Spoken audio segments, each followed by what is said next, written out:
Now when I see a function complicated like this one, you have a fraction, so I definitely need to use the quotient rule, and the product, so this times this, also the product rule would be necessary, and then a power, so the chain rule would also be necessary.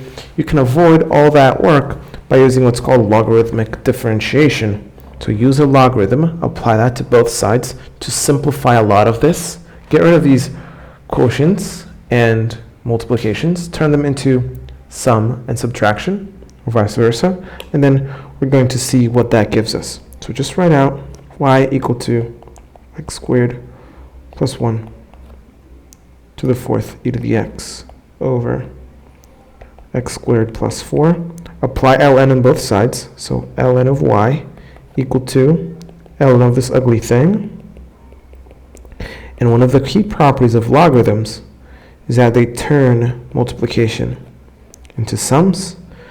They turn division into differences. So that's ln of x squared plus 1 to the fourth plus ln of e to the x minus ln of x squared plus 4. So what was on the denominator became a minus, what was on the top became a plus, and then I kept this here. You can also use this power rule there for logarithms.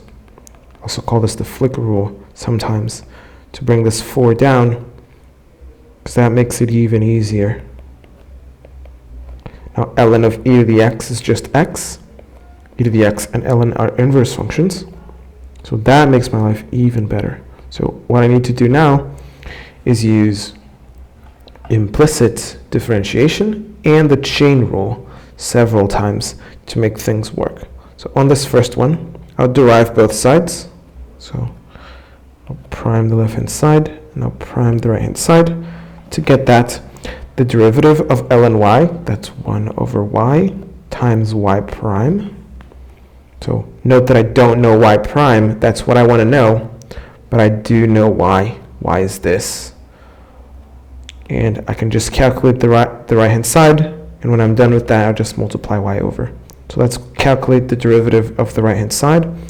On the first term there, I need to use the chain rule as well. So that's the 4 stays, and then 1 over x squared plus 1 times the derivative of the inside. So that's the derivative of the first term equals this. So highlight that just to make sure you got it. The derivative of x is just 1. That's the easy one. And now I repeat my argument here like I did with the first term. The minus stays. It's the constant multiple rule. It's 1 over x squared plus 4 times the derivative of the inside, which is 2x. So that, this derivative is this. So I'll simplify things a little bit before I move y over.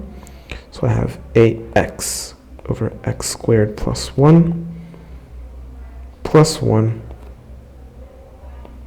minus 2x over x squared plus 4. I don't really care about writing them all under the same denominator. You could, if you wanted to, find a common denominator in x squared plus 1 times x squared plus 4. Don't really care about that.